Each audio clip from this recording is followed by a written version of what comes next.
Assalamualaikum warahmatullahi wabarakatuh. Dalam Sirah Nabawiyah karya Syekh Saifur Rahman Al-Mubarakfuri diceritakan sebuah kisah mengagumkan, yaitu masuk Islamnya Sayyidina Hamzah radhiyallahu an, pamannya Rasulullah sallallahu alaihi wasallam. Sayyidina Hamzah radhiyallahu an memeluk Islam di saat situasi Mekah sedang memanas.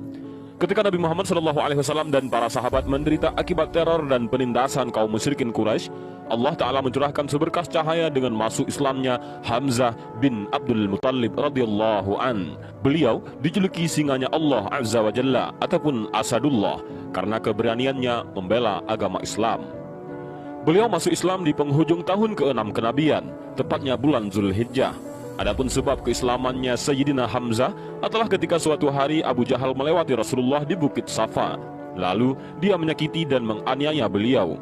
Rasulullah diam saja, tidak berbicara sedikit pun kepadanya. Kemudian Abu Jahal memukuli tubuh Rasulullah dengan batu di bahagian kepala sehingga memar dan berdarah. Setelah itu, dia pulang menuju tempat pertemuan kaum Quraisy di sisi Ka'bah dan berbincang dengan mereka. Ketika itu, budak perempuan Abdullah bin Jun'an berada di kediamannya di atas Bukit Safa menyaksikan peristiwa yang dialami oleh Rasulullah SAW itu. Di saat bersamaan, Hamzah datang dari berburu dengan menenteng busur panah. Maka dia pun memberitahukan perihal perlakuan Abu Jahal tersebut. Menyikapi hal itu, sebagai seorang pemuda yang berani dan dihargai di kalangan suku Quraisy, Hamzah marah dan bergegas mencari Abu Jahal. Beliau pergi dan tidak peduli dengan orang yang menegurnya. Hamzah pun menyiapkan segalanya untuk memberi pelajaran kepada Abu Jahal. Manakala dia masuk Masjidil Haram, beliau pun bertemu Abu Jahal sembari berkata, "Hai si hina dina, engkau berani mencaci maki keponakanku, padahal aku sudah memeluk agamanya." Kemudian Sayyidina Hamzah memukulinya dengan gagang busur panah dan membuatnya terluka dan babak belur. Melihat itu, sebagian orang dari orang-orang Bani Makhzum, yaitu dari suku Abu Jahal, terpancing emosinya, dan begitu pula dengan orang-orang dari Bani Hashim, yaitu dari suku Hamzah sendiri. Abu Jahal pun melerai dan berkata, "Biarkan Abu Imarah, sebab aku memang telah mencaci maki keponakannya dengan cacian yang amat jelek." Keislaman Hamzah awalnya sebagai pelampiasan rasa percaya diri seseorang yang tidak sudi dihina oleh tuannya. Namun kemudian Allah melapangkan dadanya. Beliau kemudian menjadi orang yang berpegang teguh dengan Al-Urwatul Wusqa dan menjadi kebanggaan kaum muslimin.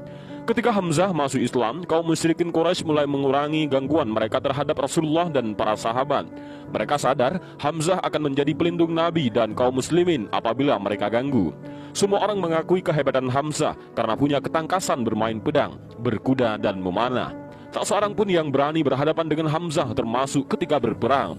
Begitulah Allah meninggikan dan memuliakan derajat orang-orang yang dicintainya.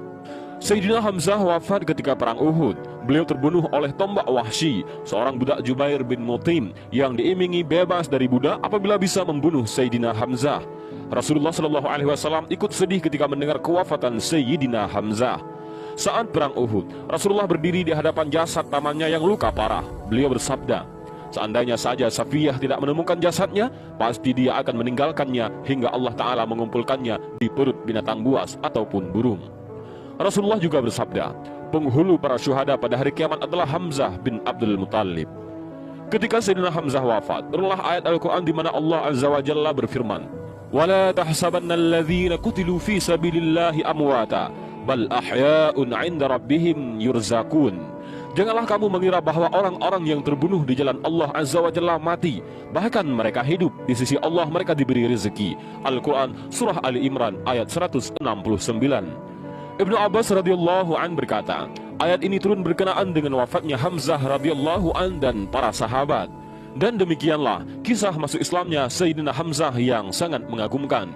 Dan semoga kita bisa memetik hikmah dan ikhtibar dari keteguhan beliau membela Islam dan Rasulullah sallallahu alaihi wasallam. Dan demikian kisah keislamannya Sayyidina Hamzah, singa Allah yang mengagumkan. Mudah-mudahan dengan mendengar kisah ini, kita lebih mencintai para sahabat-sahabatnya Rasulullah yang selalu berada di sisi dan membela Rasulullah Sallallahu Alaihi Wasallam. Dan mudah-mudahan video ini bermanfaat. Wallahu a'lam bishawab. Assalamualaikum warahmatullahi wabarakatuh.